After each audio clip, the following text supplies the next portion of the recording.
Welcome, everybody, to the Shut Your Mouth Lounge. Today, we are all in places of inconvenience. We're on an equal field, motherfucker. I I was am in Alec. club is sending bees after me, and I I'm don't Alec. like it. I'm Alex, and I just woke up. Addie is getting attacked by bees. And Pink. Aggressively, Pink. it's seducing them to get them off of me. Pink is seducing bees. Oh no. Oh, God. Get health. Oh boy, run away! It's time to fucking leave. I cannot help. I cannot die. Absolute smite. So they're both playing Smite, but because I woke up super fucking late this morning and the podcast was waiting on me, I'm not playing Smite. Which would I am mean being that so I fucking get to useless. make... That would mean I get to make better commentary, except that I just woke up, so I don't know what the No. fuck I'm saying. Hey, Pink, you gonna release anything on your channel this week? Nope, I've been sick this week, so you get nothing. Yeah, Good day, sir. Good day, sir. You get nothing. Yeah, I certainly can't blame you there. Addie, you got anything coming on your channel this week? The next episode of Ghost of Tsushima is probably going to release. I mean, I did set it up until the end of April. Huh! Alright, more Oh, the Tsushima cutting network. ghosting. All right. More samurai and ninja cutting. Ooh. Yes, there is one moment that I will probably put into the year-end thing. Although I don't know if it's funny enough because it's literally just a reuse joke that we use or that we do. But in the last second to last episode or the last episode, Shimura is talking about how he's making an announcement to the Shogun Oh! when you send off Goro. And obviously I had to go for the Sonic. Well then. What was I gonna say? Oh, right. So that's the extent of what you got coming on your channel this week? Yeah. Alright. I don't think I'm gonna have anything coming out on my channel this week, unless, barring surprise circumstances like a DLC trailer for Total War or something. Because for the next 7 weeks, I'm gonna be busy with way more schoolwork than normal. But is what The it enemy is. team is really insisting on fisting me. Oh. That doesn't sound good. Well, yeah, they don't want to use lube for starters. They'll make you feel like you're wearing nothing at all. Nothing at all. No, they make you feel like I'm Kermit the Frog. Eh. Oh, have you never seen that Simpsons gag? No, I have. Okay. Pink almost certainly hasn't, though. Definitely. There's a bit at some point where Ned Flanders needs to be punched for some reason. I don't remember why. But he goes up to tell Homer and try to get Homer to punch him. And he says, "Come on, Homer, I'm insisting on a fisting." And then Smithers shows up and says, "Did someone say something about a fisting?" Because Smithers is gay. Yeah. I think they've still got Smithers be in the closet, even though it's, of course, supposed to be an open secret. Yeah. Well then, Elo sure as hell decided that we should die today. Huh. Speaking of, you know what's coming out on the channel this week? More smut. More smut, exactly. Goodbye, asshole. April 5th, Monday. Smite Part 3.5. Oh, excuse me. Yeah, I think the things got so screwed up with that recording that I just decided that it shouldn't be a full episode. Yeah. On April 9th, Friday. Teaching Goku the ropes in Smite. Part 1 of 2. Yeah. And that's what's coming out on the group channel this week. Hattie. No, not you. Fuck off, Hattie. Pink.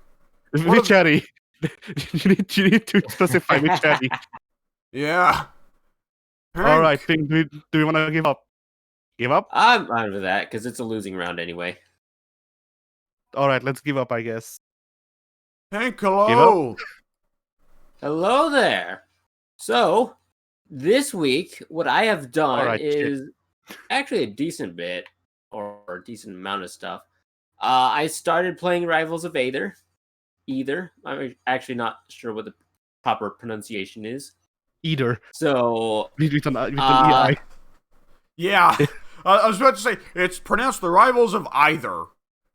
Yeah. Rivals of either way you want to pronounce it. The way I hear like it's Better, either I which, think. the way I hear it is it's either way you want it, that's the way you need it, right? Sort I of. hate that. I Sort hate of. that song. I hate that fucking song. It's been used What? in How ads. dare you? It's been used in ads so much they've killed it. They've killed it. You're not wrong. You know, I was probably like 2 years old when I first heard that song in an ad, and it's only continued from then. So, yeah. There must be a million marketing executives who think they're geniuses whenever they pick that song.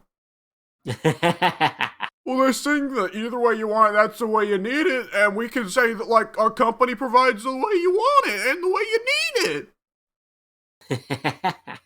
God, I am so great. Why is my... Yeah. Are you saying it's not the song we wanted, but the song we needed? You might be onto something. So, Pink, go. Make Boy, me less kid is angry. being Pink, go. All right. So, Rivals of Either. It's something I've been following along for a very long time. This is the definitive version, because which it's I modding. don't believe that's what we got with Xbox Gold 1 month, a year or two back. Because this is not my first time playing it. This is the second time. Oh fuck me But too. the Alright. Anyway. new additions this time is few different characters, and Shovel Knight is one of them. Oh right, So- because I got it for you so late, it upgraded it to the definitive edition without my knowing. Right. So I had actually forgotten that Shovel Knight was going to be a part of that. So, you know, that was a nifty surprise. I thought he was like in Brawlhalla, but that was Rayman, I suppose. Yeah. Because they own Rain Man. Yeah. Rain Man! What? The Rain Man. The Rainmaker. Okada is in Brawlhalla. No! Or I'm going to mute myself and cough real quick. Alright. Okay, have fun coughing, Pink. I know that just barfing up a lung is so much fun, especially when you're sick. And you just go, and the lung goes flying and hits the wall, leaves a stain. You ever done that, Eddie? Yeah. I've lost- What was the ID? I've lost more lungs than I Eddie. can count. Yeah, I'm worse now. my name has that letter that's both an A and an E at the same time. Alright. So, Pink, getting to Yeah. take Rivals of Either for a spin. How much time did you get to spend with it the first time you played it? The first time, I've played it a decent bit. Probably not much more than an hour, though. Because I did one of their little quote-unquote story trees. And I think I started another one, but then I stopped because I felt like it... To me, the gameplay just didn't feel good enough to keep going. And... Ye- that kind of holds true to this day. I'm not overly fond of it because the recovery system, they're trying to mimic more of a melee style with it. You know, there are no edge grabs like at all. So that's a big change that I don't agree with because it's done in the more competitive spirit, which I feel isn't particularly fun. because when you're being competitive or when you're just trying to style on your opponent, it's very commonplace to go jump off the stage and smack your opponent around on the outside. But you usually have a pretty sizable safety net of you can go out this far and you can still make a recovery with little to no issue. In Rivals of Either, I feel like if I go off the side of the map, I'm basically done for. There are wall jumps you can do if that is the kind of stage you're playing on, where it's a vertical, quote unquote, mountain, Yeah. where it's just straight up, tower. To be quite honest, Look at the team comp. and what'd you say? Look at the team comp. Look at it's not great. I'll tell you that much. 5 mages. None of us are actually mages, but 5 mages. Yeah. Anyway, so I was talking about the towers, and it's hard to say. I'm not really fond of the outside the ring mechanics they have. It doesn't feel fun to me, and maybe it's like for the super hardcore competitive people, and congratulations to them. I'm certain it must be fun for them, but I find it to be quite lacking, especially when like all the characters are up special in Smash Brothers. And I hate to continuously compare it to that game, but that is the game it's going to be compared to. Yeah, no matter absolutely. what. Mortal Kombat was compared to Street Fighter. Yeah, that's the basis of that. That's the standard that has been set. So any game that comes after it with that same kind of style, that's what we're going to be comparing it to. So that's just how we're going to roll with it. So Smash Brothers, you're used to the up specials having decent damage and pretty sizable distance to save yourself.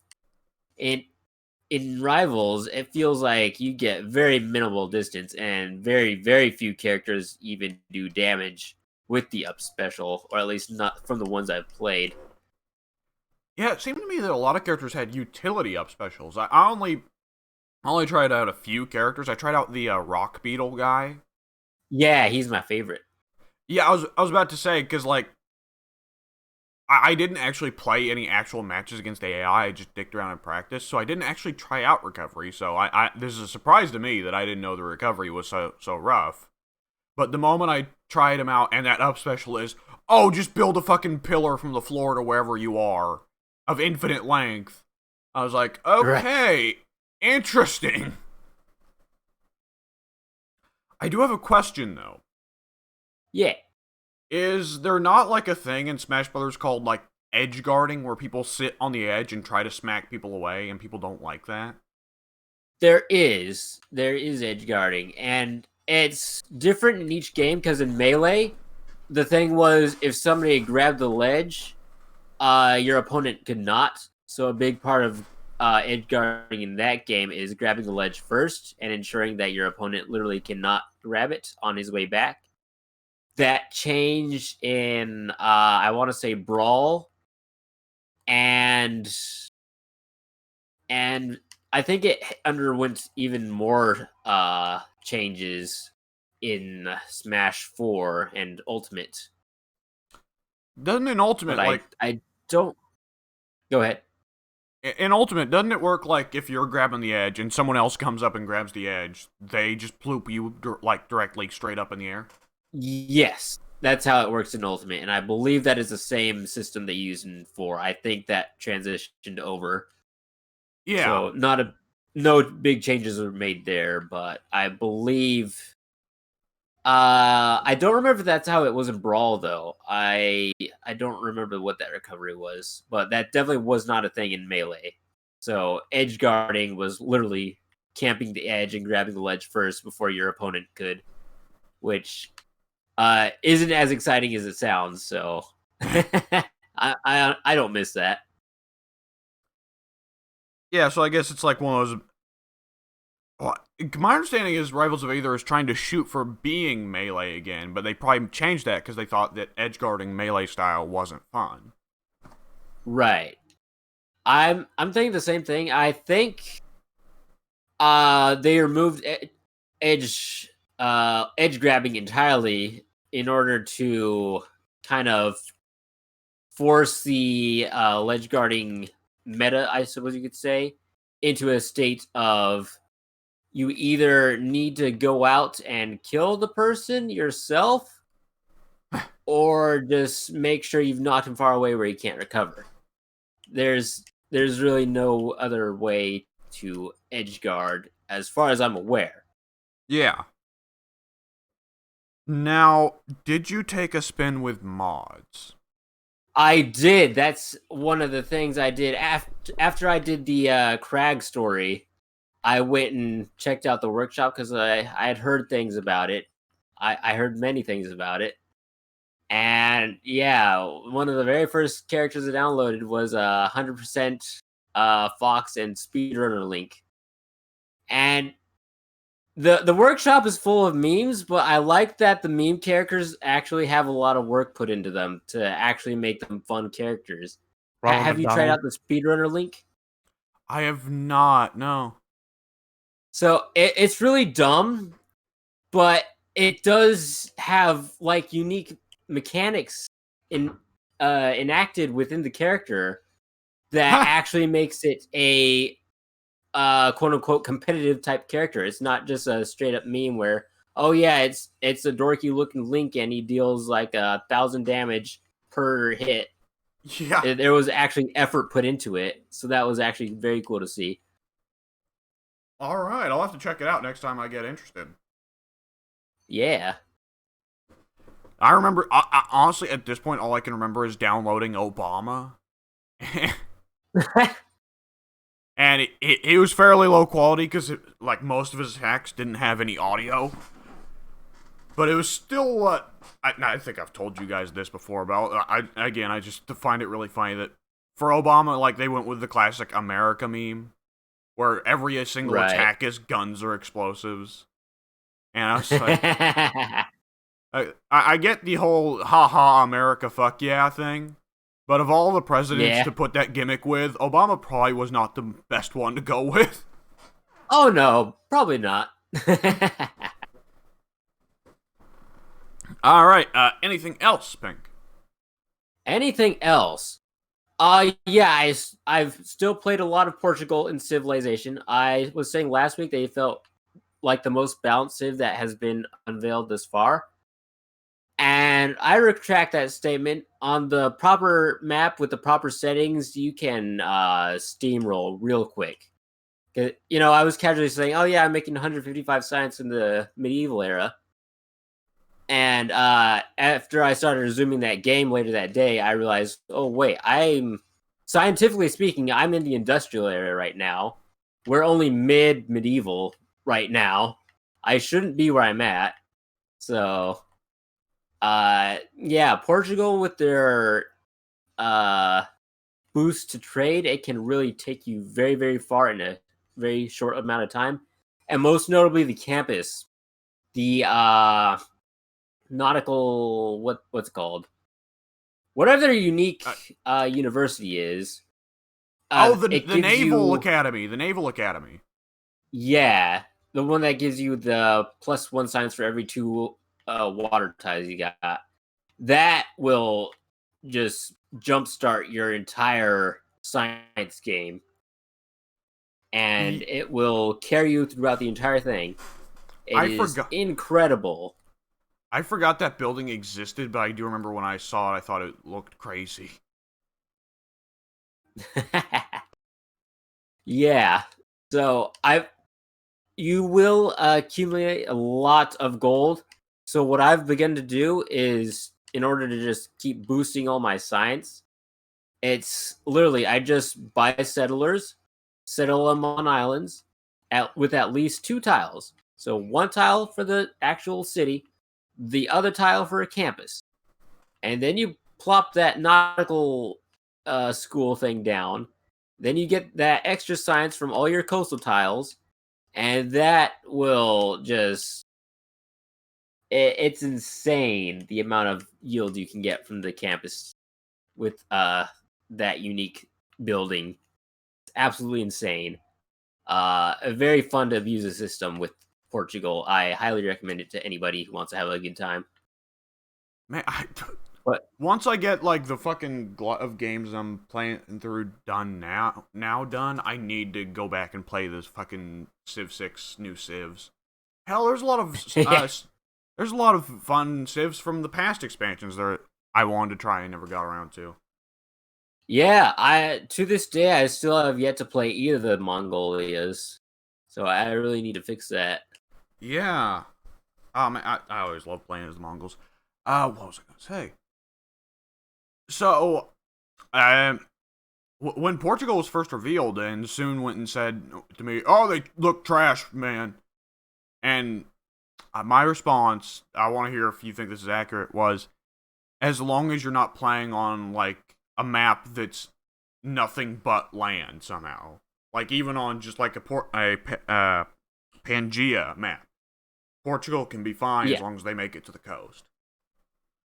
Pangea, no. I will have to disagree with that one because Pangea means everyone's on a sole continent and there won't be any coastal cities for your brethren, I suppose, for your rival civilizations. So that means you won't be able to trade with them, which means you won't be making those extra yields. So Pangea is probably the worst map type for them because unless you've got a lot of city states to spawn on coast, you won't be able to trade with anyone because they can only trade with a naval city or a city with a harbor. That's their big downside. I thought Pangea made it where, like, there were still continents. It's just that one big continent was divided into several subcontinents. No, that one is there is a map type like that. I don't remember what it's called, but I'm pretty sure Pangea is the one where everyone spawns on a single continent. Okay, so if you're playing on Pangea, fuck Portugal, fuck Phoenicia, Yeah. fuck America. Yep. And Pangea is almost always the best map for multiplayer. Which again, Right, because that's the one that spawns everyone close together. Or which again, rather, I don't know, I did. Rather, everyone's within a fair distance of each other. FireX just does not give a shit about the multiplayer. Yeah. I mean, I personally I don't either unless I'm playing with my siblings or you guys, but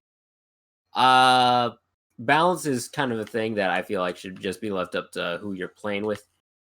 I don't expect many, though I'm wrong about it, I don't expect many people to be playing Civ 6 online, which I'm wrong about that because I know a lot of people do. I just don't understand why. It is a game that takes up many, many hours of your life, and I don't understand investing that time with a bunch of strangers on the internet. So, you'll have to forgive me for not understanding that one. At online speed, it's a little more tolerable, but again, it's the problem with the way FireX has balanced the game.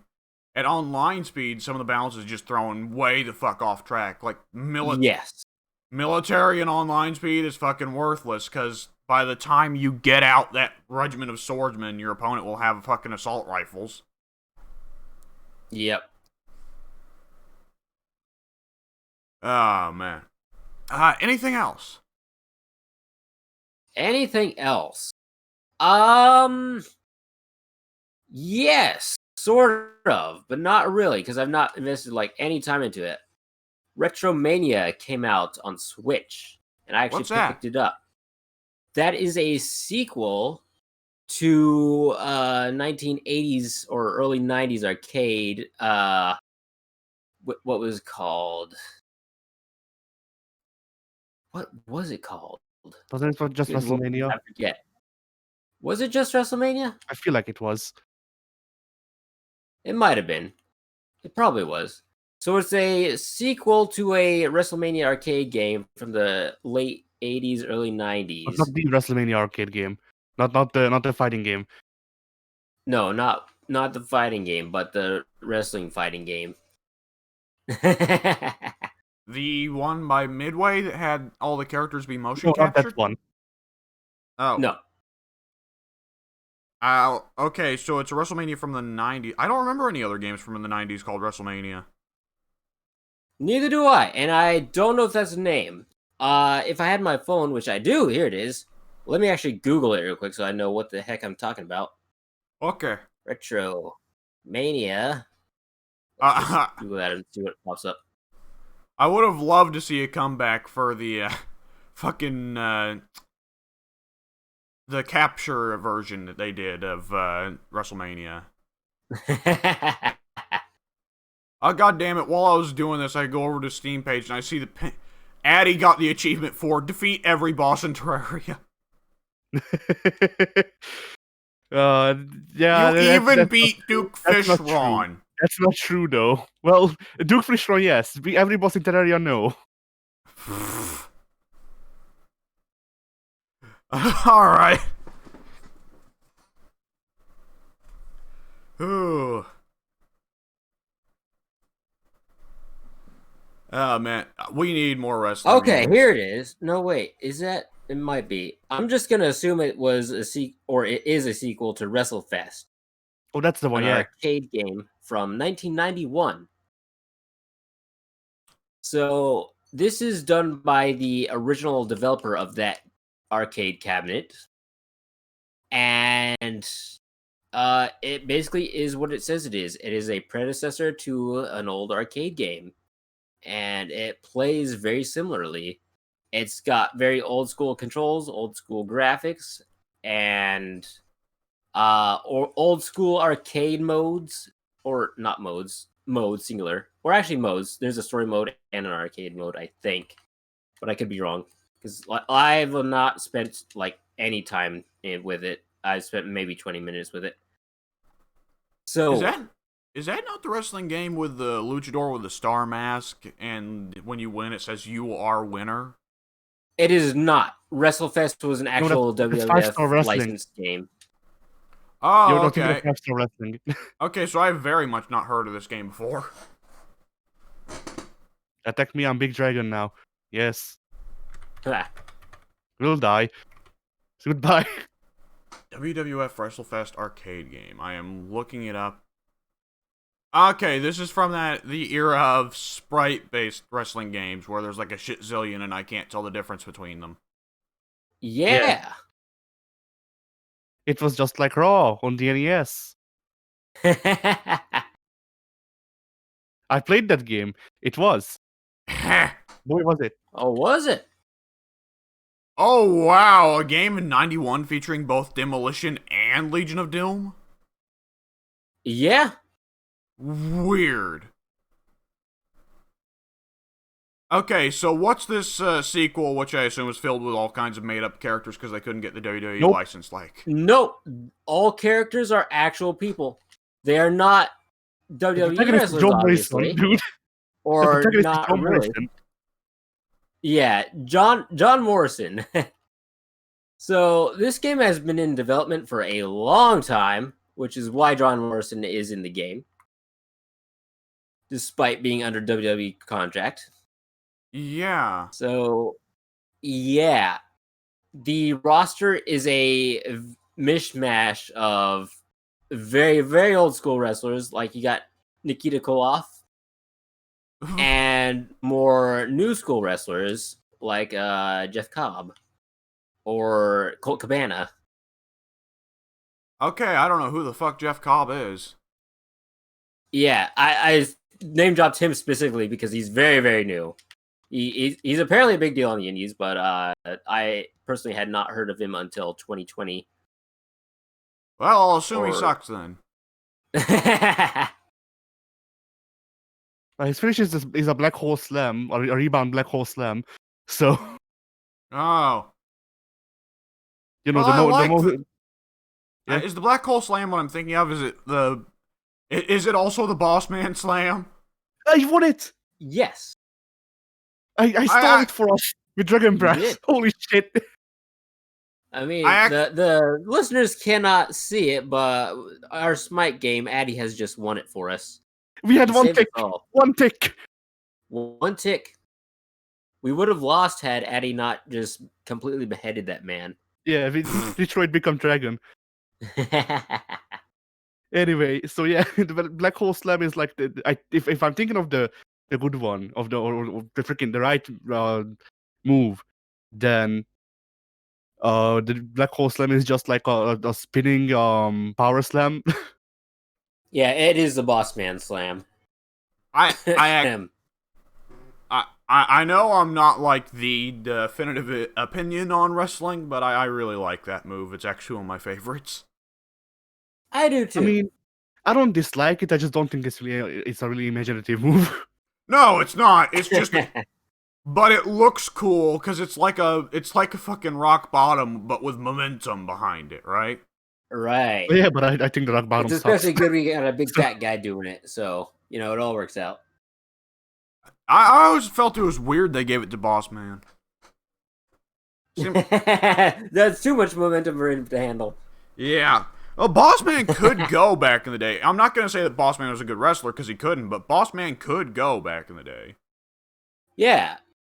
That shocked the hell out of me. I was watching like the Royal Rumble of 91, 92, 93, thereabouts. Don't remember when exactly. And it was mostly a pretty slow match. It was the one that Flair was in. Yeah, 93. Okay, and I was shocked. Boss Man came running to the ring and was fucking ripping and roaring all over the place for like a solid minute or two until he got eliminated. Yeah. The fire that burns twice as bright burns half as long, I guess. Precisely. Yeah. Oh man, you could tell that Flair and Michaels were carrying that particular Rumble super hard because they just had to stay in the ring while they eliminated every other asshole. Was that the one where the people came back like 3 times over? No, none of that goofery. Okay, because I do remember watching an old Rumble, and I don't remember who it was, but some guy came out like 3 times, legitimately 3 times, and I think Mil Mascaras also came out twice. So well, there was one year where Foley came out as all 3 of his faces. no, it was Yeah. literally just one guy came back to fight more after being Oh. eliminated, and then for some reason they let him. Like it wasn't a run-in. It was treated as another entrance. I feel like I that know what you're talking about, but it escapes me. There was that one year Del Rio hit under the ring. But yeah, but this was like in the freaking 90s or the 80s. Yeah. So unless Del Rio started wrestling a lot earlier than I remember. God help us all. Wait, Del Rio is like the nephew of Mil Mascaras, isn't he? Yeah. Yes. Ah, works out, I guess. Oh man, poor Mil Mascaras. He's like this great wrestler with such a tremendous legacy, but whenever I hear of him, I just think, oh, Del Rio's uncle. Yeah. Great Alright. legacy for Mill. I thought he was terrible. Oh, I don't know. I assume his legacy's supposed to be great because he's some big luchador that gets brought up a lot.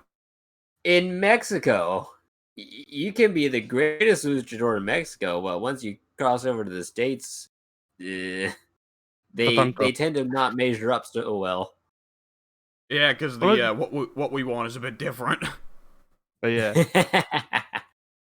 I was just the other day, like, I just saw, like, Tiger Mask 1 in passing, and I was like, oh boy, it's as interesting as I find Tiger Mask 2 to be. Tiger Mask 1, I have no idea what the fuck was up with him. Tiger Mask 1. Which one? Yes. Tiger Mask 2 was Misawa, right? Mitsuharu Misawa? I don't know. I honestly don't remember who all corresponds to what numbers. I'm pretty sure Misawa was one of the Tiger Masks. I know Eddie was one. I feel like people have told me Malenka was one, but that I don't think that's true. Everyone was Tiger Mask. Okay. Everybody has been the Tiger Mask at some point in their career. Yeah. Whether they know it or not.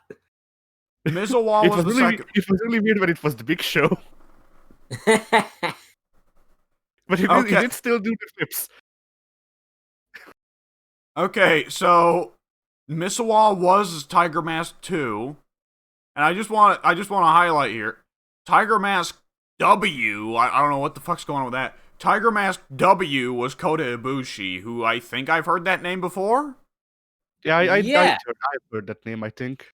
And after him was Shinsetsu Tiger Mask. And Pink, do you want to guess who Shinsetsu Tiger Mask was? Do Kenny you Omega. want me to guess, or is this gonna be something I won't know? Funaki! Ooh. Funaki! Oh! Oh, man! Where do I know that name from? For some reason I saw that Everybody name. knows Funaki. I saw that name and I was like, I don't remember who this asshole is, but I, for some reason, remember that he was one of Pink's boys. Yeah, man. I remember Funaki. He wore a singlet that had stripes in SmackDown 1. Was he the guy that... Did. Was he one of the guys that tried to cut off Val Venus's penis? Yes. Yes, with Tucker. Yes, because Tucker. No wonder Tucker he can't Funaki, wrestle in the States anymore. Tucker and Funaki were in the same team because they are Japanese, I guess. Yeah. Yeah, All I right. guess. I actually don't see anything about... Wait. Okay, the third incarnation of Tiger Mask was simultaneously Koji Kanemoto, which, yeah, that's a name that resounds throughout history, but also Eddie? Oh, wait, Eddie might have been Black Tiger. Oh, I think he was. Hang on. So there's an evil Tiger Mask. Eddie was Tiger Mask 3 and Black Tiger. Well, apparently he was just Black Tiger 2, according to Wikipedia, but I don't know how reliable Wikipedia is. Okay, so Black Tiger has been all Japanese dudes, except for 3, which was Eddie. Oh, no, wait. The first 4 Black Tigers were all white dudes, actually. Or white dudes or Hispanic dudes. Huh. Weird. Next we have a white tiger, but it's all black guys. Yeah. That'd actually be kind of funny. Yeah, I mean, look, Japan has freaking blow up doll wrestling. It can have funny shit like that. Like if it has the funny shit, then they could have the funny shit. Okay.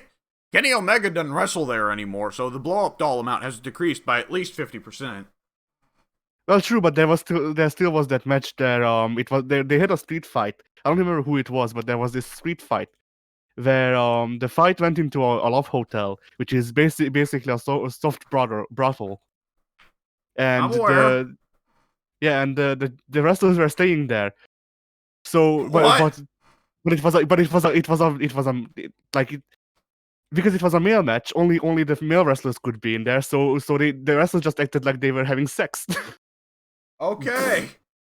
Yeah, Was Joey Ryan involved in this somehow? I don't remember. Oh boy. I was about to say, I imagine, yeah, the blow-up doll amount may still be relatively high if Joey Ryan ran to Japan after, unsurprisingly, a lot of women accused him of being a sex creep.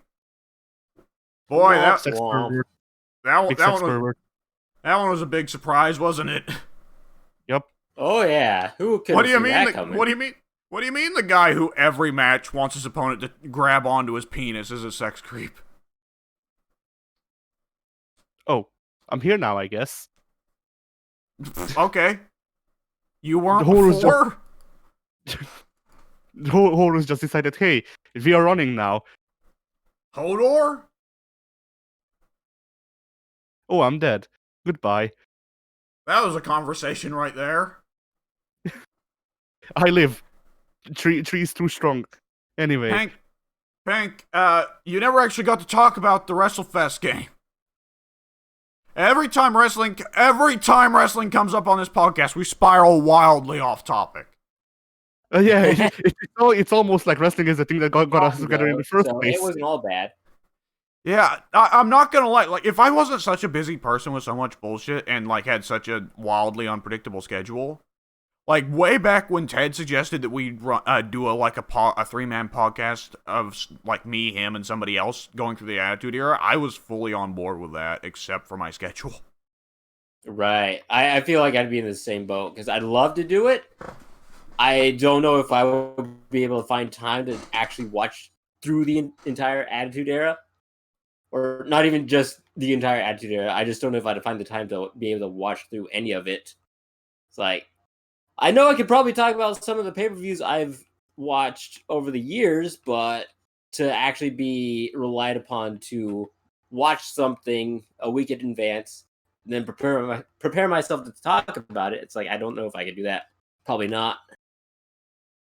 Yeah, I got a different opposite problem though. Like I almost certainly will find the time in the week to watch the matches. Like that's probably a pretty good justification to sit down and watch TV with my family, for instance, right? Because everyone in my family is more or less a wrestling fan. The problem, Nice. the problem is whether or not I can fit the podcast itself into the schedule.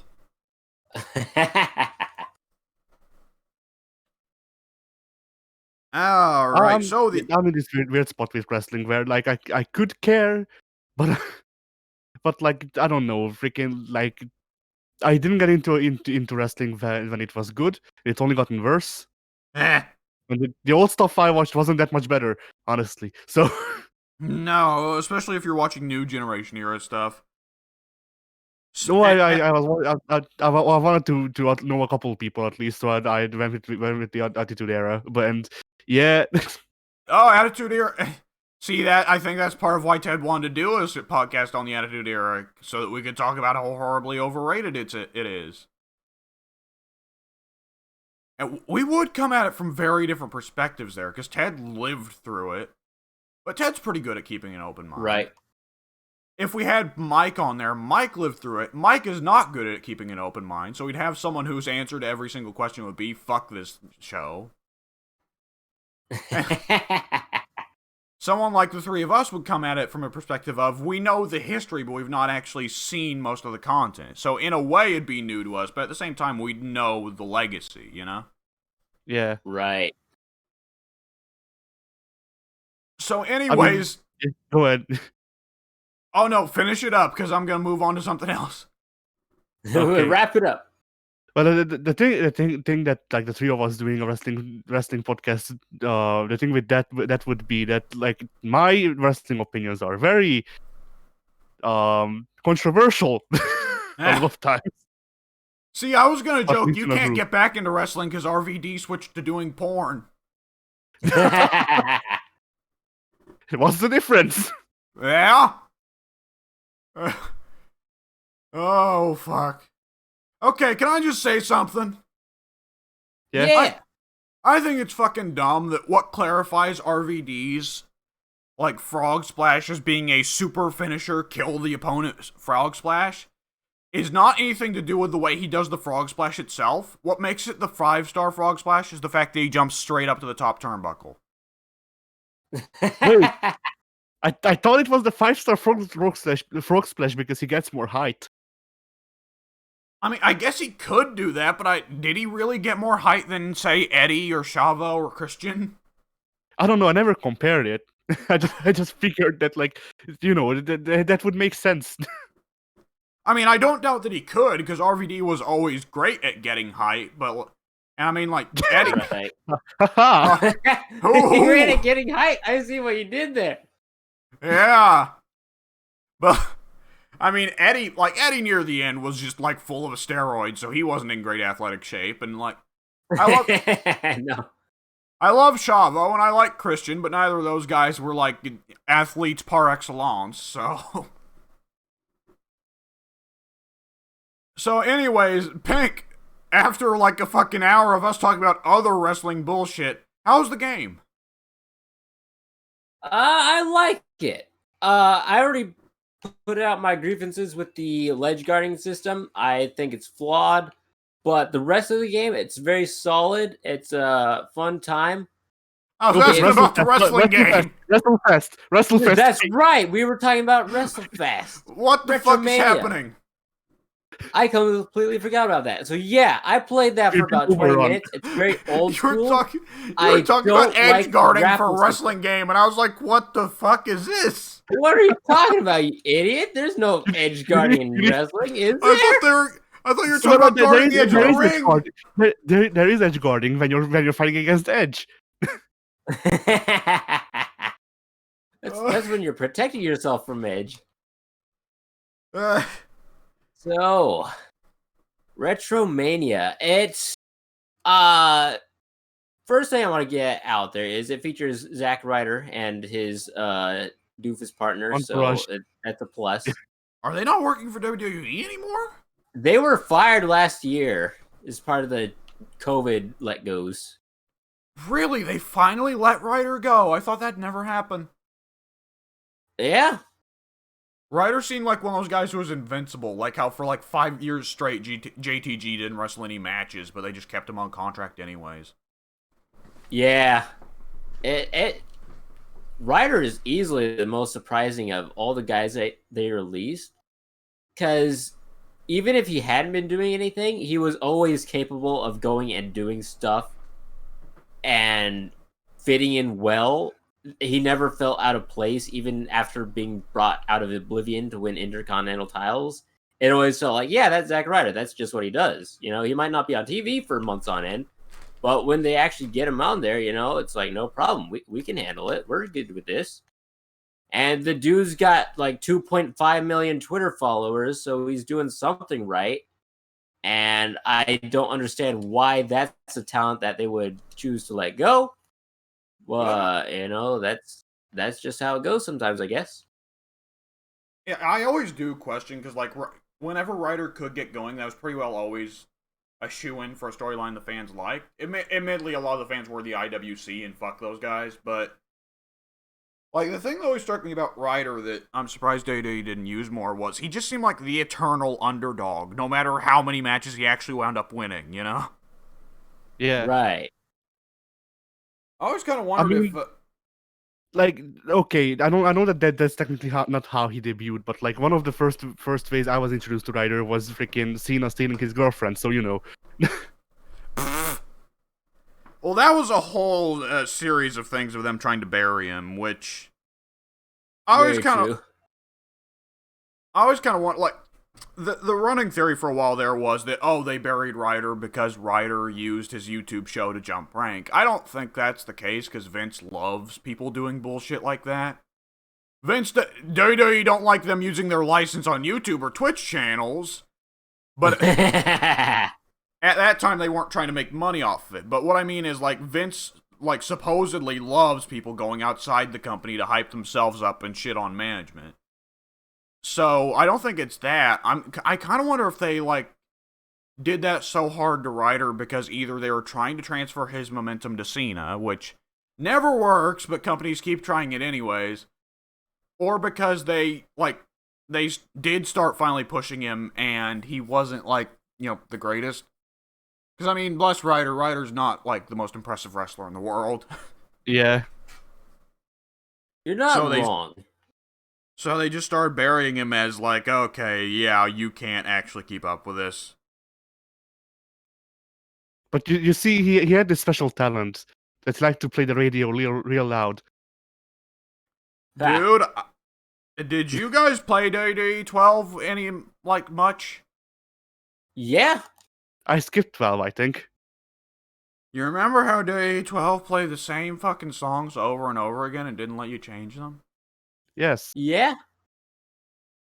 See, I get PTSD whenever I hear David Otunga's theme. Oh, yo. Kill me. Oh, fuck. Alright, I'm gonna build out of meta. Because who is meta anyway? Yeah. It's an excellent question. But yeah. Oh boy. So, how's the actual wrestling in the wrestling game? The actual wrestling in the wrestling game, it's all right. It's very old school. So the grapple system is walk into your opponent and you've initiated a lockup. Now press a button, and now you're doing a grapple. But I haven't really figured out what the system is, because sometimes I'll do a grapple. Sometimes I guess I'm using the strong button when my opponent is using the light button and he's got more momentum than me, so it's reverse. I don't know how the reversals work. I don't know how anything works. I'm just mashing buttons and losing a lot and not understanding what I'm doing. So it's a process. Go ahead. I don't think I have any more to add to that. It's a process. From the way I saw it, because I did watch a video of this game, and from the way I saw it, it seemed like you just like it's like Fire Pro. So you need to It press is only like light Fire effects Pro. whenever you only have the light momentum, and then if you don't, then it will get automatically reversed. Ah. I do not understand these games. You know what? I tried to play Fire Pro a couple of years back, and then I actually and then I played the game. Yeah. Fire Pro is like the one wrestling game that I'm just probably never going to pick up. You know, everything else that has come out or will come out, you know, I'm gonna be picking it up. Yeah, that's just what I do. I play video games and I like wrestling, so I'm gonna play wrestling video games. Why not? But something about Fire Pro, the only thing I found interesting about that is their DLC, which was Fire Pro Management mode, whatever they called it. I thought that looked fun, but I just don't want to play their game because their game isn't fun. So I that mean, is something that's just probably never going to be added to my library. that's just been wrestling games for me. Like, yes, I do kind of want to play this. At the same time, it's not fun. Yeah. Oh, The Jesus. That the seems like a game WWE where you game. want to watch, not play. Well, yeah, but it looks like shit. Yeah, you don't want to watch it either because Like, people who do get Fire Pro, they tend to just simulate all the matches. They don't play them, they watch them. And yeah, that's like, even dumber because matches will just end at the drop of a hat. It's like you go through this 20-minute match, you know, pile drivers, tombstones, uh suplexes, you know, normal stuff, and then the match ends with an armbar, a hip toss, Oh, a snapmare. I was about to wonder It- that because they don't have a finisher option in Fire Pro. It's they just another don't. move. Yeah, it's terrible. I don't like it. I didn't know that. I thought you would program the AI to end on a certain move. nope. If it ends on Uh, the finisher, then it ends on the finish. oh, what the That fuck are would they doing? if they were to add finishes to Fire Pro, that would mean they're evolving their game over time, and that's just not what Fire Pro does. You know, Fire Pro has been the same since 1989. You think they're gonna change that now? You is a fool. That would be I silly of you. I use the Pope of Fools. Yeah. There are some times where Japan gets hung up on this idea that a game needs to stay the same for long series fans, and it just means that they get stuck in the same shitty habits. And people keep telling them that's good and they need to stop. They need to be honest. The game is crap. It has nothing of value. There's no reason to play it. It's terrible. Tell your kids. Tell your The wife. The thing that Fire Pro has, always had, and always will have is that because it's such a low budget tedious fest, yes, it's tedious, it's very tedious, 2D fest, there is bullshit they can do in Fire Pro that no other wrestling game can do. Like, oh, make new textures for your wrestlers, make new animations for your wrestlers, and worst of all, barbed wire C4 death matches. Yeah, like some of the matches can be cool. Like it as long as you don't mind more by your C4 that matches, but you know, like some of the matches can be cool, but it's like you need to watch, I don't know, like 5 hours of footage, and then you may get a good match.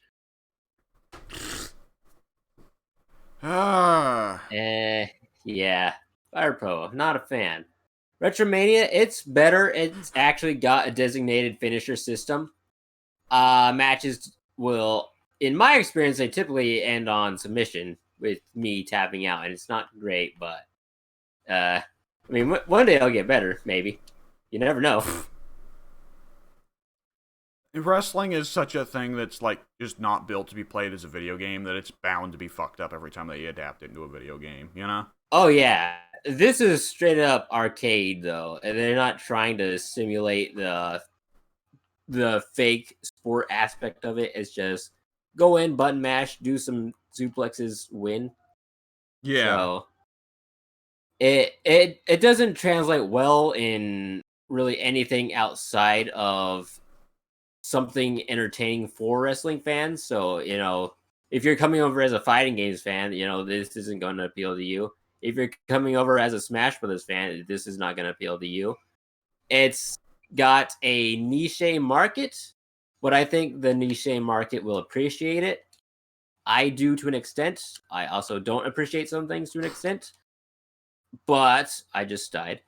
But I think for a sequel to a very, very old arcade game, I think it works.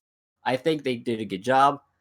I like the roster. It's not a great roster, but it's got Zack Ryder and Nikita Koloff, and you can't ask for more. Yeah. Well, you could, but you probably shouldn't because I don't think they have the money to get anybody else. They sure as fuck didn't. I mean, hey, They've actually got DLC planned, and they've said they want to keep adding wrestlers and even female wrestlers down the line. And they do have James Storm signed on as upcoming DLC, and I was a fan of him from his TNA days, so I'm happy to see that. Because to my knowledge, he has never been in a video game ever. So I think Oh, he was yeah, in the TNA TNA wrestling game. TNA only did the one Mhm. game. Well, there was don't- two. There was two. The DS version had the Curry Man. Oh Oh. no. We're not counting handheld games. Fuck handheld games. Yeah, especially wrestling handheld ones. No, those don't one- exist. The Don't one lie to me. TNA game worth talking about did not feature James Storm. I remember that. Yeah, I don't think it had either member of either of his tag teams. So that is an actually odd omission because I feel like James Storm had been with TNA forever. So Has Vince bought the TNA archives yet? no, TNA is actually on life support still. It's been a decade of life support, but they're actually doing well for themselves, I would say, despite all the ongoing circumstances in the world. Their rosters suck on the men's side, but the ladies, they've been carrying that show. It's like, if you were to find a TNA fan in 2020 or 2021 now that it's a year has passed, if you can find one, and that's a big if, they will tell you, yeah, the men's roster kind of sucks, but the ladies, they take care of business. Does it still have Tully Blankard's daughter, who's the notorious racist? Alleged. Not that I'm aware of. I'm pretty sure she's been gone for a while. There were rumors way back when that she'd be going to AEW and WWE, but those rumors were going to pop up regardless of any decision she was going to make. And didn't those rumors get quashed by all the information that came out about her? I don't know. I didn't keep up with it. So, definitely not appearing in any company right now. And if she is a racist, probably not appearing in any company at all, which would be unfortunate because I actually thought she was very talented.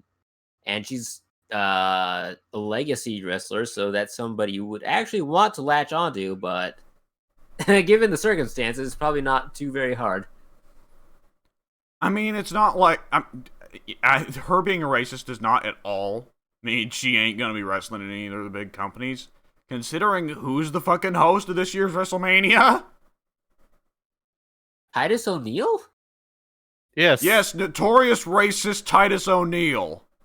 I mean, hey, oh, that's not his name. What was his name? Darren Young. Eric Young is no longer with Titus O'Neil. He has left the Retribution or whatever the hell.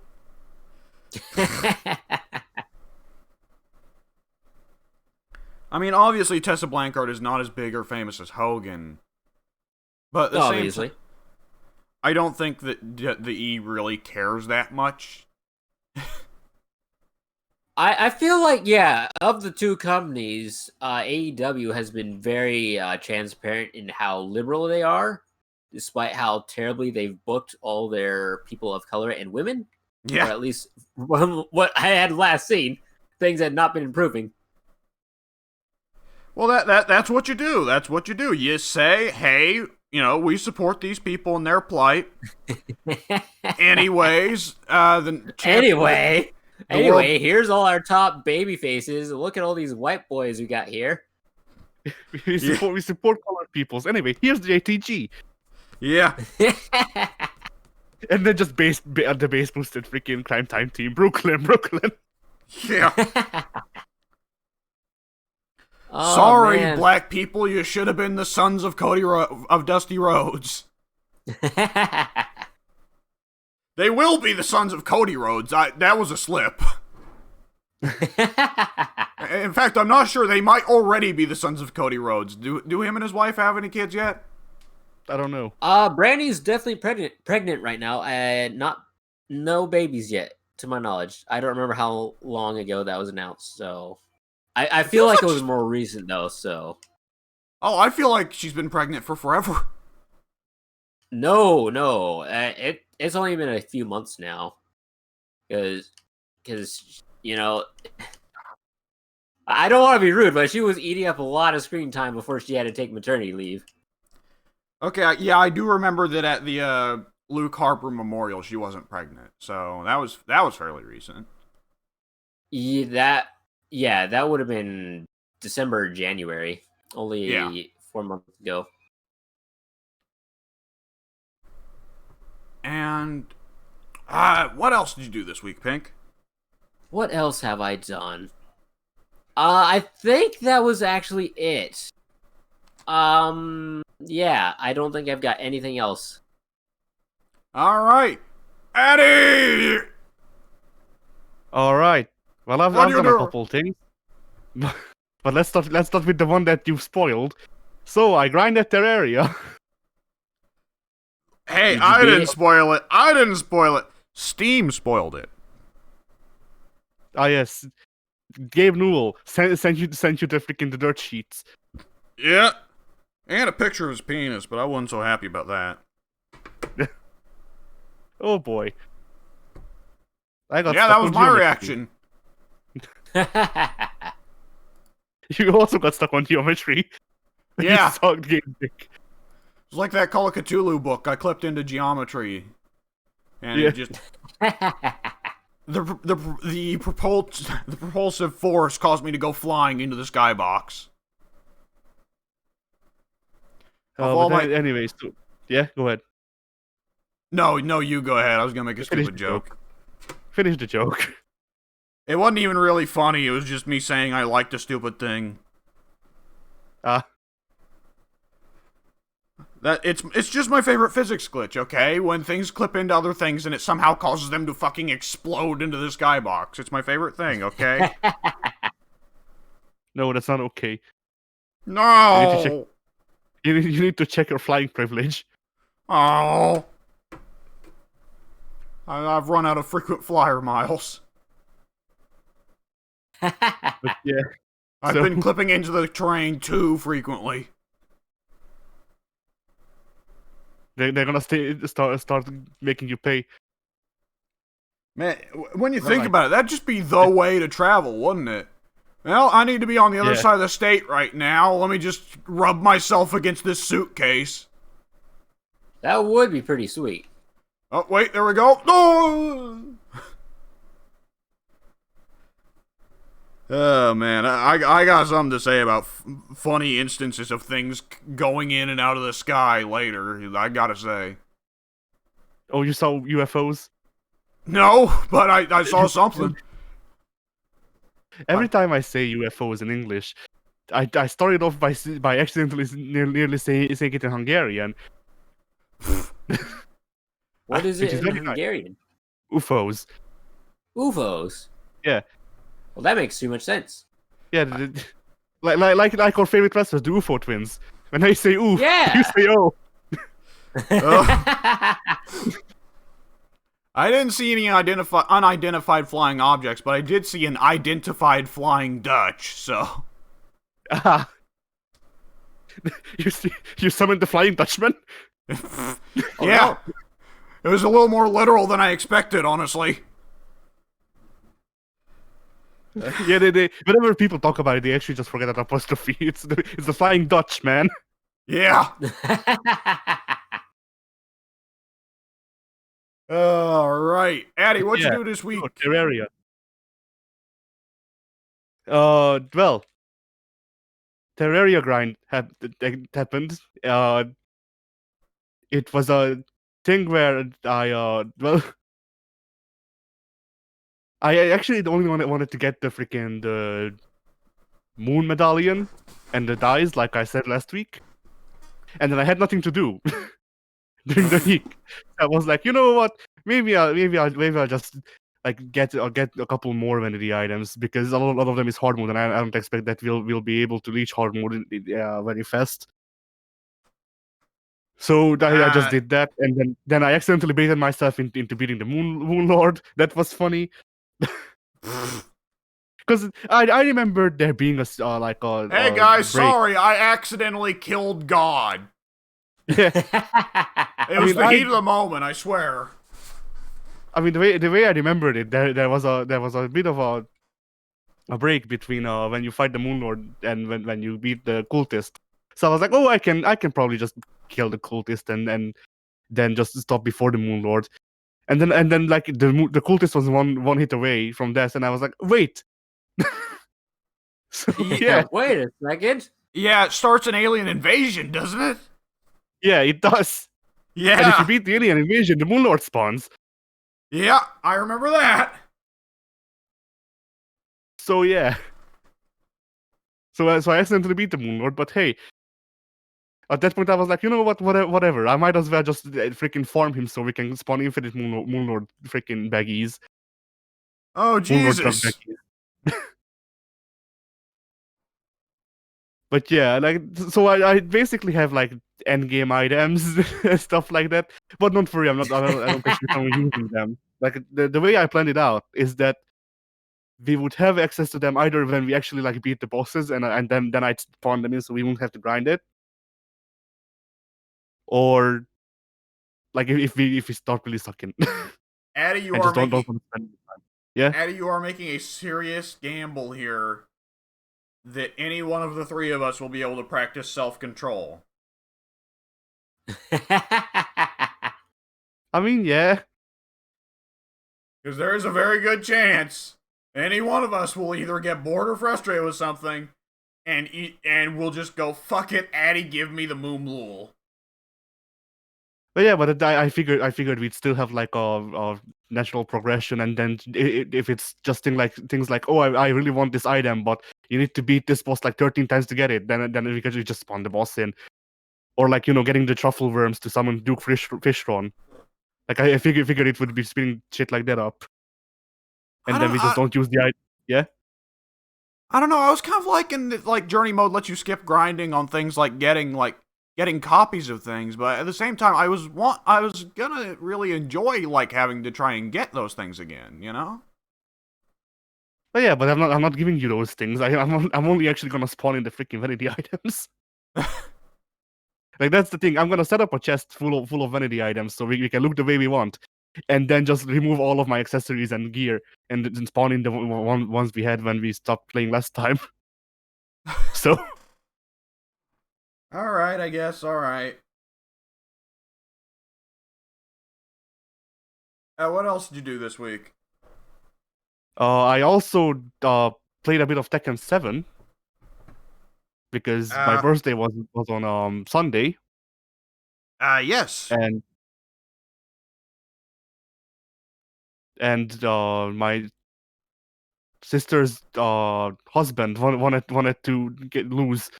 Is literally the way he presented it.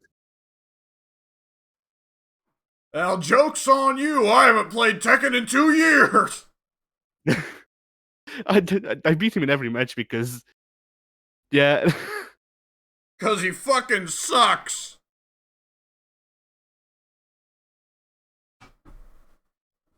I Ah, mean, man. sometimes I tried like the thing with him is that like even if you try to explain the controls, he doesn't listen. No. There are some Because people that are just like that.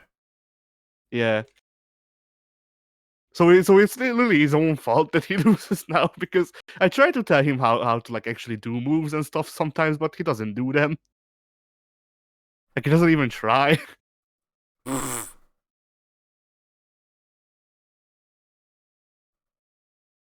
But yeah, What? yeah. So Oh, that no, go ahead. Go and ahead. No, go ahead. after that, my family also took me urbexing, which is not a What? thing that I have done before. Urban What? exploration. Urban exploration.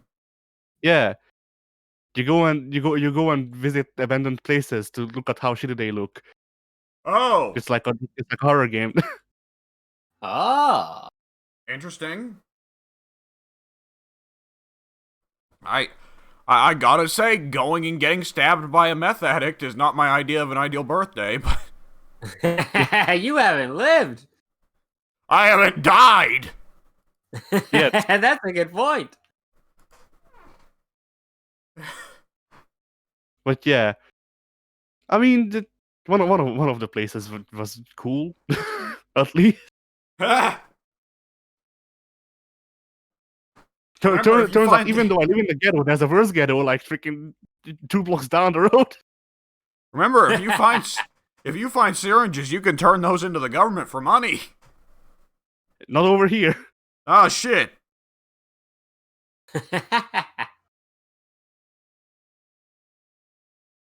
Um.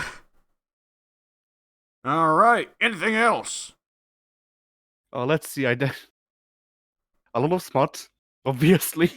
Ooh, the Whenever, perfect whenever I birthday was celebration. Smut. yes, whenever I haven't been playing Terraria, I've been playing smut because I have no other games. Ooh. And yeah, oh yeah, because literally on my birthday, my freaking PS Plus ran out, and we don't have money to top it. So hey, Oh. Ugh. it's nice. Yeah. It helps that the freaking the next month's PS Plus lineup isn't really good anyway. So hey, Yeah, I wasn't too hyped up for Maneater. Have they revealed this month's PS Plus lineup? yeah. Oh, I had no idea. Huh. But yeah, so sorry, I keep stopping talking about shit. But I'm thinking, I'm trying to keep people alive You're because I'm smutting. taking mother money. You're smothering. Yes, All but yeah, right. so that I am very close to getting the furry battle ass, like actually the paid version. Huh. All right. In like 2 weeks, I'll have it. Oh no. Is there no way to get gems other than the weekly login things and the like occasional Nope, promotions? nope. Oh, great. Yeah, unless they're running a special event or something, that's the only way. Unless Yeah, you want you to either use actual monies, which we yeah don't. you either wait or you pay up, pay pig.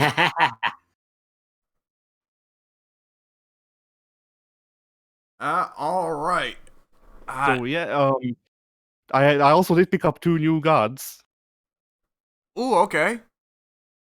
One of them is Fafnir, Okay. and Fafnir is really nice because Fafnir is just melee Uller. That's it. Fafnir is just melee Uller. Oh, Fafnir's the dwarf. Right, right. That whole Yeah, time I was like, Fafnir, you mean Fenrir? No, you mean Fafnir. yeah. I mean Fafnir. I'm not gonna lie, for a little bit I was just thinking about the fucking soul bad guy move. Yes, I started doing Fafnir in Smite. Oh boy. There Well, should be a I should pushed in anyway. Yeah, there should be a fighting game character MOBA at some point. A reverse version of Project L. yeah. I'd still play. Project Waluigi. I'd still play Zangief. He's actually just Cabrakan. Yeah. Well, hey, he could still use the burning hand to go through projectiles. That'd be nice. Yeah. Man. So, you got anything But particular yeah, feelings so, about okay. Smuts? So let's try and actually talk about Fafnir. So he is nice in that he, like as I said, he is pretty much just melee Uller, like genuinely the same kit as melee Uller. One is a throwing weapon that stuns people. Two is a buff. Three is a leap. So Yeah. And the And dragon's the same, but better, right? Yeah, and technically 4 could be considered a stance switch. So he's just regular. Ha! When you think about it. I forget how. Yeah. Go ahead. How do his melee attacks work when he's a dragon? His just basic attacks. Is it like Jormungandr's breath? Yes. Ah, okay. It's a flamethrower. Okay, that makes sense. Anything else to say about either of the gods you picked up?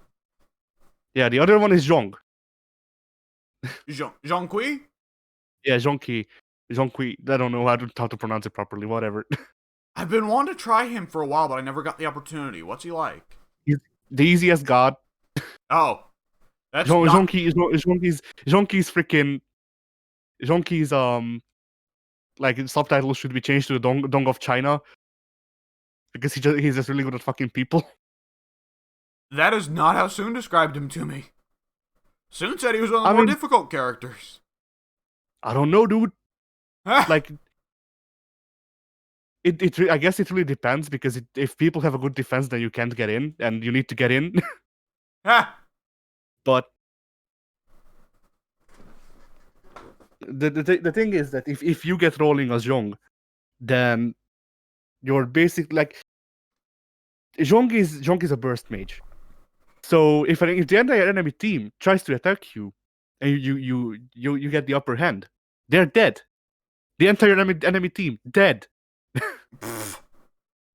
But if you get too big for your britches, then you'll die very very easily, because he's still a mage, despite his passive. Despite his passive just being freaking prots.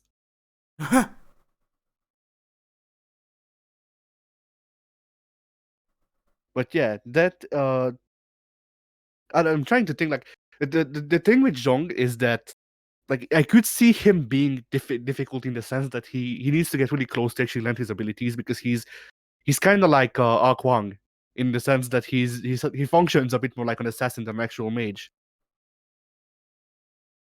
Huh, okay. Yeah, that does make sense, yeah. So, like, in that sense, with spacing and shit, like, if you get really, really unlucky and you just don't know how to get into people, then you can't really play the game with Zhong. But when you get to play the game, then other people don't, potentially. Okay. And then what else did I do? Because I did do something else, but I forget what. Bloody hell.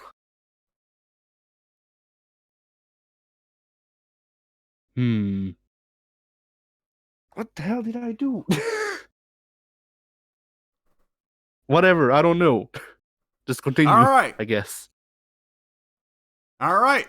So did you do anything else this week? I don't think so. Okay. So, for my week, let's see. Quite a bit of schoolwork this week, as, like I said, this is the start of where I'm going to be having 2 classes. I've been doing 2 classes for the past 8 weeks, and I'm going to be doing now an extra 2 classes, but where my previous 2 classes I was doing were 16-week courses, which is the norm. These 2 classes I've started this week are 8-week compressed classes, where it's 16 weeks worth of schoolwork compressed into 8 weeks. So I'm effectively going to be doing 6 weeks worth of schoolwork for the next 8 weeks. And yeah, did I say 6 weeks worth of... No, 6 classes worth... Fuck! Okay, whatever, you get it. I'm doing a lot of classwork. Shut up. Quick maths. Okay, so... on the last podcast, did I mention getting demon souls? I think so, but I'm not Yeah. sure. Okay, then I won't talk about it too much because I don't remember saying anything about Demon Souls, but I'll assume that I said a lot of things. All I'll say is it's still the most awkward and least fun part of every Souls game is starting it out when you don't know how the game plays or where you're supposed to go first. So I'm still stuck in that awkward stage, and I decided to finish Red Dead 2 before I start really going on that one. Red Dead 2, let me go. I'll hit Red Dead 2 last. Let me go ahead and check if I've played Redhead anything. 2. Redhead, yeah, sure. No hair, just redhead. Oh, God. Okay, I haven't really played anything else this week. So, Red Dead Redemption 2. I feel like I should go ahead and get the identified Flying Dutch out of the way. So, that was not actually in my game. I was actually, while I was browsing one of the Red Dead 2 subreddits, trying to look for, like, game tips, and boy, there's no game tips. It's just people telling, oh, hey, I had the funny story happen. But there was a bug. Addy, I'm curious, did you know about this? There was a bug for a while. I don't know if they fixed it by now. Where you'd be walking around in Saint Denis as Arthur, and there would be a random chance that Dutch would just fall out of the sky. I don't know. I did not know this. Yeah, so I watched a GIF. Well, it was a GIF with audio, so I don't know how that's different. I guess a clip of someone walking down the streets of Saint Denis as Arthur, and they just suddenly hear like the weirdest scream, and then as Dutch smacks into the pavement of Saint Denis, falling straight down from the sky, like not anywhere as close to a building. You couldn't even like logically think like, oh, he jumped off a building. No, it literally just rained Dutch from the clouds. And after falling for like God knows how long onto fucking concrete paved roads, Dutch picks himself up, dusts himself off, walks right by Arthur and says, "Good morning, Arthur." And just keeps on going. And that was pretty good. That was pretty good. The dialogue in this game is one of the best parts, honestly. I've said before that, like, I love the little character interactions with this game. Regardless of how the gang actually turns out in the end, I still love the little character interactions. That was one of Dutch's plans. He tried to shoot himself to Tahiti with the trebuchet. Yeah. But he's not upset at his failure at all. He's just like, well, back to the drawing board, Arthur. Yeah. One of my favorite dialogues in this entire game has got to be when you sit down. Did you ever sit down to play Five Finger Fillet with Micah at any point, Addy? Nope. I avoided Michael like the plague. Fair enough. But if you sit down to play Five Finger Fillet with Micah, Arthur, as he's sitting down, says, "All right, but excuse me if I slip and stab you in the face."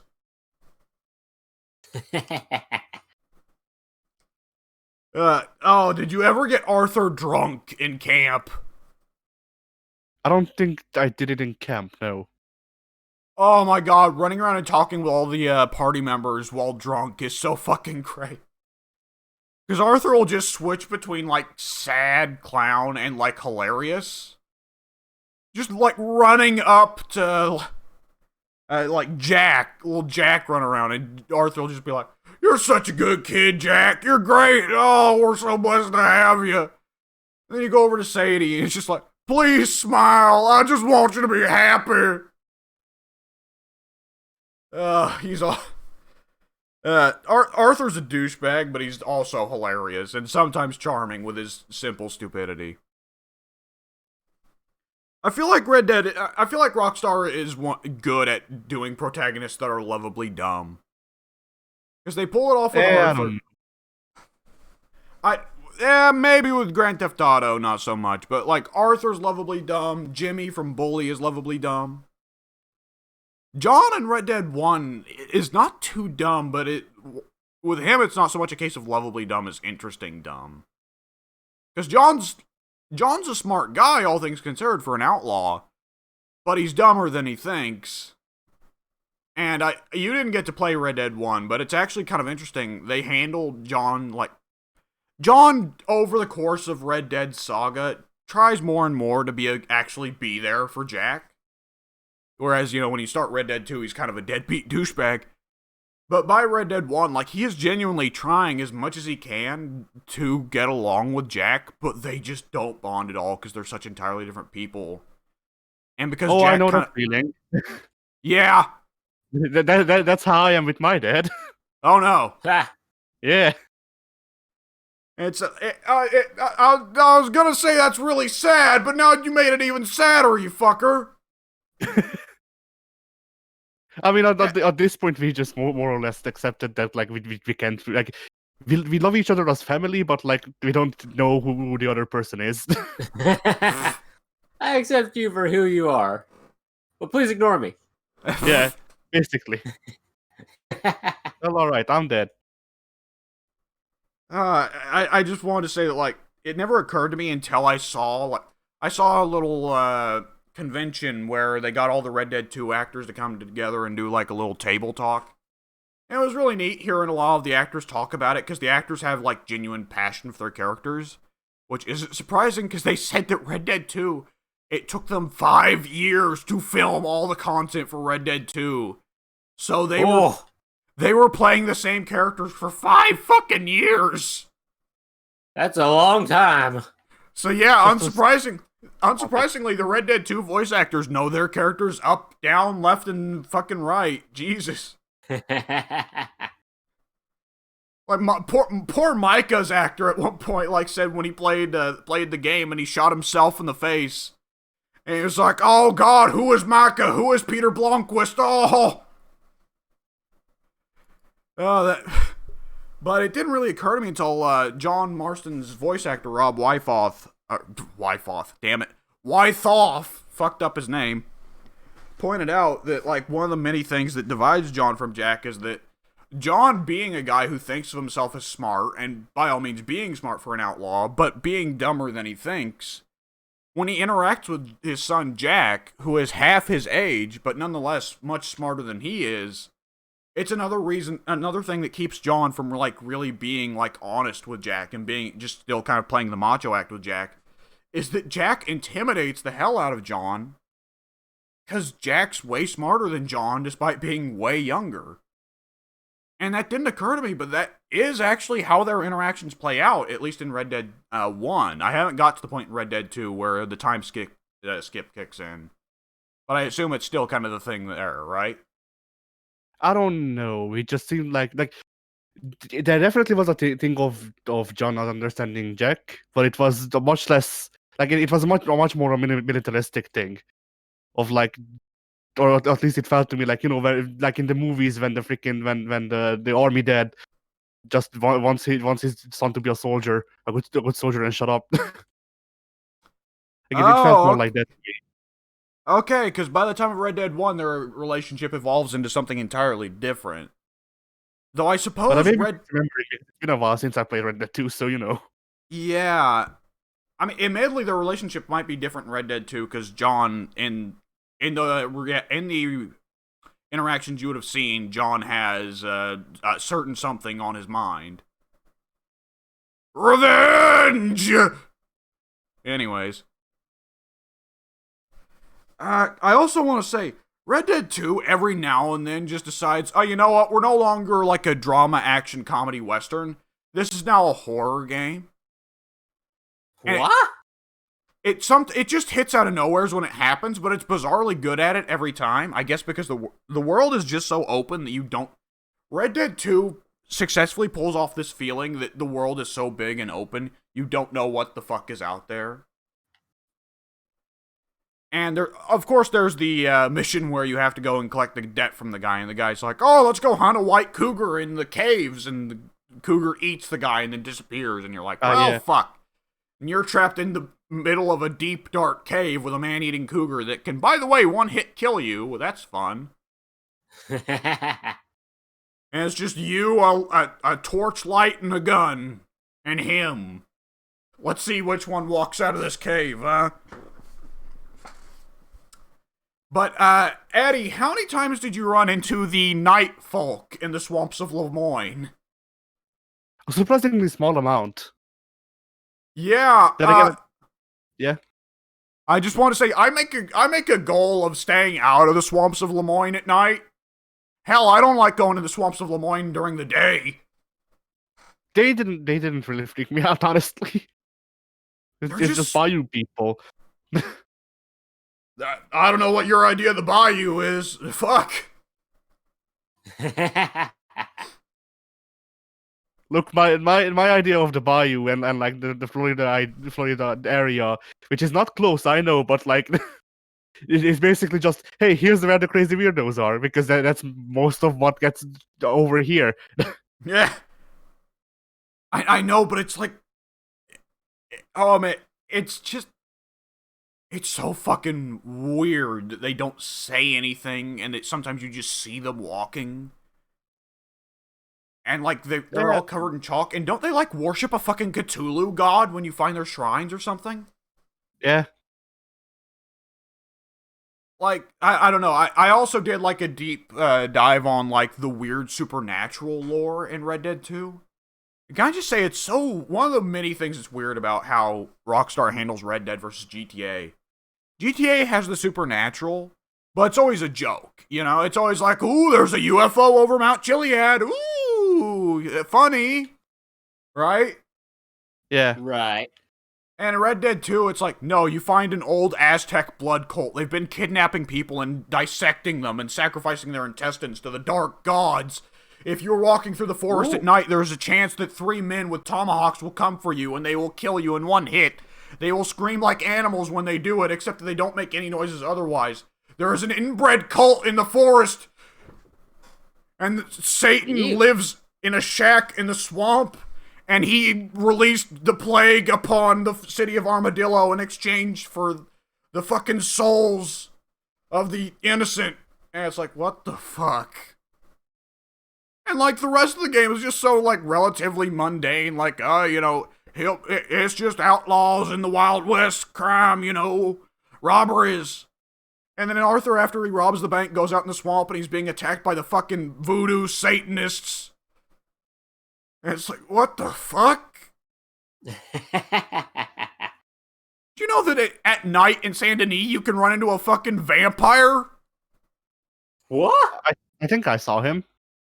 Yeah! What the hell? Oh, I don't God. know, dude. I guess I just don't get that invested in video games that shit like this doesn't freak me out. I don't. You know what a lot of it is? It probably is I stop and do like busy work bullshit in this game and you don't. So like I just get like really invested with the small things in Red Dead 2. So then seeing something like that is like what the fuck? I did like freaking 3 different sessions where all I did was just walk around and do parkour, dude. Like I do chores. I do boring bullshit. the freaking the town that Micah shoots up is really good for parkour. Oh man, one of my favorite dialogues in this game is at one point Trelawney says, "Well, there's some work I found for you in Strawberry. I suggest you go back there." And Arthur's like, "I don't want to go back to Strawberry after all that shit with Micah." And Josiah says, "Well, I assure you, as many people as you shot and killed there, I imagine anyone who saw you is already dead." Oh yeah, I remember that line. I don't see Trelawney enough in this game. He seems like a delight every single time. Arthur's such a dick to some of the party members that are so lovable. I don't get it. Like, Trelawney's so helpful every time he pops up, but every time Arthur's like, I don't trust that Trelawney guy. I don't think he's loyal. Then he goes to Dutch, and Dutch is like, I don't think you're loyal, Arthur. It's a big fucking chain of lacking loyalty. Maybe if Cena was a part of the gang, he has both hustle, loyalty, and respect. Yeah. And poor Kieran gets abused by everyone at camp other than, like... And then dies. What? Yeah. Does he at least, like, go in, like, a cool, heroic way? Yes. If I remember correctly, he got these guys to be a hero. Okay. Who was... There's someone who actually sticks up for him in camp, and, like, when Micah or Bill bullies him, It's someone like surprising, like Mary Beth or Abigail actually sticks up for Kieran and tells the guys to fuck off when they bother him. I think it's Abigail. That would make sense. Abigail's got a good heart. I forgot about one of the things that. So Arthur's voice actor actually said that at one point in the game it was going to be possible to romance Abigail, which would be fucking funny. All things considered. But if you actually stop and read Arthur's journal, he at one point says, "Man, that John boy, he ain't good for Abigail. She's a better woman. She don't deserve that. Oh, if I probably should have married her." And it's like I gotta admit, I never looked at Arthur and Abigail's relationship that way, but it does put a whole new light on it. That the whole time Arthur's like, "Man, if things were different, John wouldn't be here." That's why he was so reluctant to save John at the start of the game. Yeah. Actually, yes. Oh, man. One of the things that's like, there's a lot of goofy, unrealistic things about Red Dead 2's plot, but one of the most goofy, unrealistic things has got to be fucking ruggedly handsome Mr. Sexy Arthur with the jawline that, like, whoa, could put fucking Bruce Campbell to shame. And the whole game's like, poor Arthur, he can't get a woman to save his life. And I'm like, how? On what earth? This is 1898. Half the fuckers are malnutritioned. The other half are suffering from male pattern balding at 17. Like, Arthur should be walking into town and like half the ladies in town are like, "Oh, give me some of that." Yeah. Forget these fucking coal miners who, when they breathe, black smoke fills the air.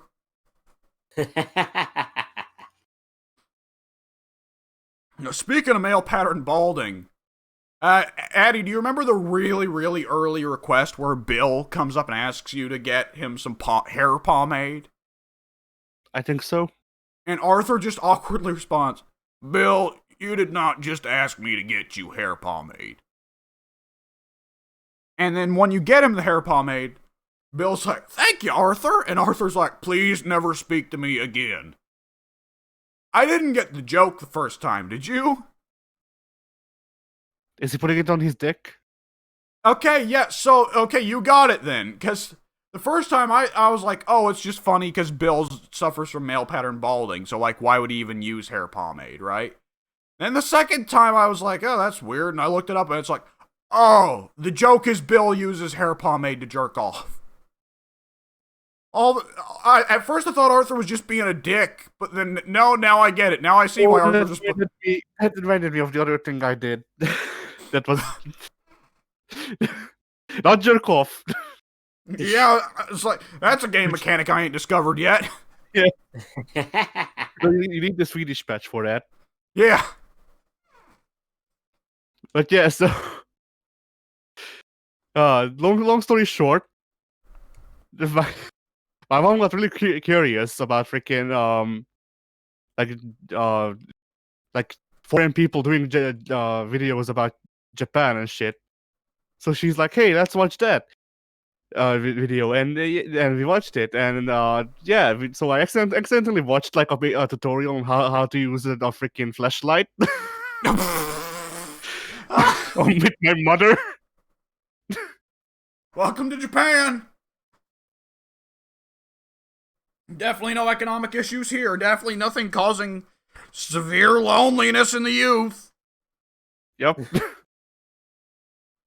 Oh god. Yes, you just mentioning that you just mentioning that reminded me of the thing a few months ago about the fucking sperm bank that automatically collects, and it was like one of the most disturbing things I've seen in my life. I'm coming on the Earth, but I'm not actually coming on the Earth because I'm coming on the moon. Obama, you idiot. But whose moon? Yes. Oh man. Oh boy. Yeah, so, I gotta say, all I gotta say there is I understand now why Arthur's response to Bill is, "Please never talk to me again." Oh, You know, man. Arthur. You know, Arthur. Whenever I open up the hair from it, I think of you. And then What's Arthur just shoots himself. Addy, I think it is worth noting at this point, several dialogues in Red Dead 2 imply that Bill is a closeted homosexual. Oh, I didn't know that. Yeah, that's why Bill is so awkward all the time. There's a great dialogue where, he aggressively asks Kieran to have a drink with him.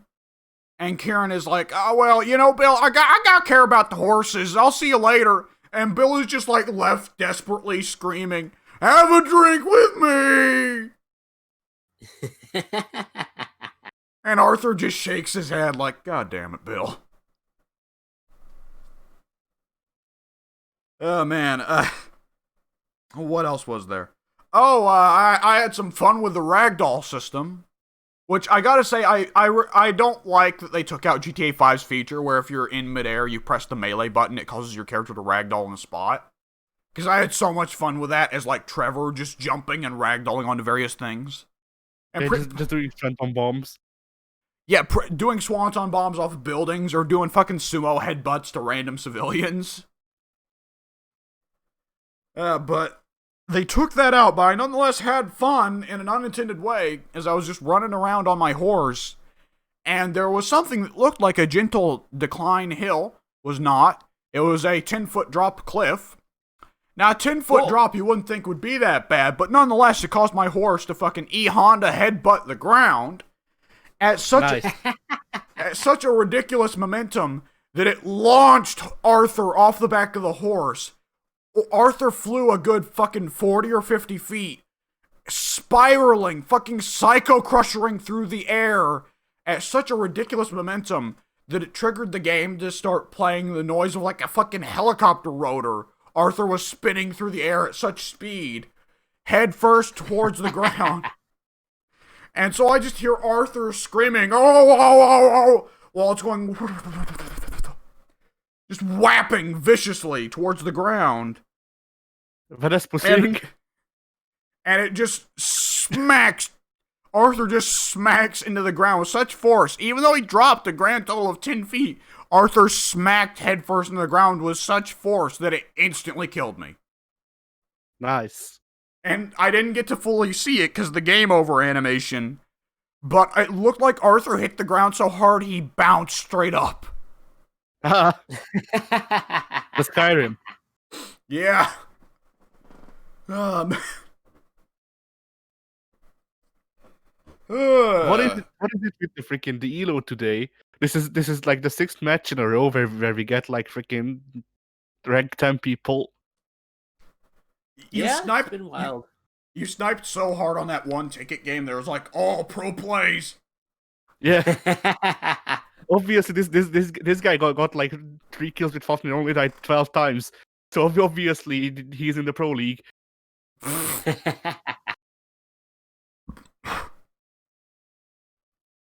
What else would I want to say? Excuse me. Oh god, I'm getting gassy. Oh god. This is what happens when I don't eat. Oh god. No, I'm hiccuping too. Fuck. Right. Quick, scare yourself. Square yourself. Square yourself. I must square myself. There are now 4 of me. No, just pick out the freaking pick out Wait, 1 squared is just 1. Okay, Yeah. I'm squaring myself constantly. I'm multiplying 1 by 1. Constantly. Yeah, anyways. So, what was I gonna say? There was something I wanted to mention. Oh, I do think I am now up to the point, in the space of about a week, that I was on my first playthrough. And that took me a month, so progress, man. So, yeah, last time I played Red Dead 2, I got up until the point where you do you fight the Confederates at the old abandoned mansion with Lenny, and I finally got back up to that point. And I gotta say, it is one of the most dickish interactions Arthur can do in the game, that you spend the entire ride up to the mansion with Lenny talking to you about, man, I wish we hadn't gone further south, Cause like now that we're down here down south, every white person I see who isn't part of the gang is looking at me with the intention to lynch me. This fucking sucks, man. And Arthur is like, oh, that sucks for you, Lenny. That does suck. I didn't think about that. But then you get up to the Confederate-filled mansion, and Arthur's like, so anyways, Lenny, how about you go up and distract him? Go ahead and talk to him. And Lenny's like, fucking what? Were you listening on that ride up here, man? So anyways, how about you go talk to the people who are probably the most likely in the entire state to try and lynch you? And I felt so bad for Lenny that I was like, okay, no, fuck you, Arthur. We're just going to start opening fire here. So anyway, Lenny just start blasting. Yeah. So I started blasting, and Lenny just nonchalantly says, well, Arthur, I guess you know what's best. Shit. Yeah, that is a good game. A flawed game. A very distinctly flawed game, but a good game. Micah's playing surprisingly nice in Chapter 3. I forgot about that. Well, I mean, he does lots of dickish things to people around camp, but he's not out and out against the gang yet. Yet. Oh, man. Oh, you know what? I gotta pick my favorite character interaction in the game in the camp is Uncle going up and flirting with Grimshaw. And she gets all flustered, and Uncle's just like, I'm just saying, you know, I'm getting to be an older man, and at my age, you're quite the catch. And I gotta say, you have aged wonderfully well, Miss Grimshaw. So how's about a night on the town? And Grimshaw gets all flustered, and it looks like Uncle and Grimshaw are having a nice romantic moment, which is not what you expect from Uncle, because Uncle is Uncle. And then Uncle's like, so anyways, if we're gonna go on a date, I'm gonna need to get myself all nice and dressed up. Could you give me $10? Which, by the way, in 1898 currency is roughly equivalent to $250. Yeah. Hey, so, could you buy me a PS5? Yeah. If you're going on a date, you really should. So Grimshaw, of course, tells him to take a hike, and Uncle just turns to Arthur and says, hell, can you blame a man for trying? And Arthur, of course, says, you're a real ladies' man, Uncle. All the interactions with Uncle are so much more amusing when you consider that, like, back in his day, like, he was a genuine full-blown badass. So he's just kind of retired into being an old coot. And every now and then Uncle does show that he's one of the smarter members of the gang. Which is weird. Because, like, he's the only one other than Hosea that knows what's going on in modern politics, and you'll hear him talking about the Philippines War, and be like, what the fuck are we doing in the Philippines? And Arthur's response is, what's the Philippines? It's where all the people named Philip come from. Yeah. I know it. Oh, okay. I want to wrap up this talk so I can go and eat breakfast, and then we can play Terraria. But I gotta say, the best Arthur dialogue in the game is when you go up and talk to the paleontologist chick, and she's like, hey, get me dinosaur bones so I can make a dinosaur. And Arthur just goes, dinosaurs are real? And then she says, yes, all around us, dinosaurs. And Arthur looks over his shoulder like, holy shit, dinosaurs. I'm about to be eaten. It's that little reminder of like how John was like a fairly smart guy in Red Dead 1. Arthur, innocent idiot. Like he's such a rough and tumble guy, but every now and then it's like, holy shit, dinosaurs! Holy shit, the Philippines! Yeah, Arthur goes all around me are familiar faces. Yeah. This world don't make no sense no more, Dutch. There's giant lizards that eat people, and there's a bunch of islands named Philip, and we're at war with them for some reason.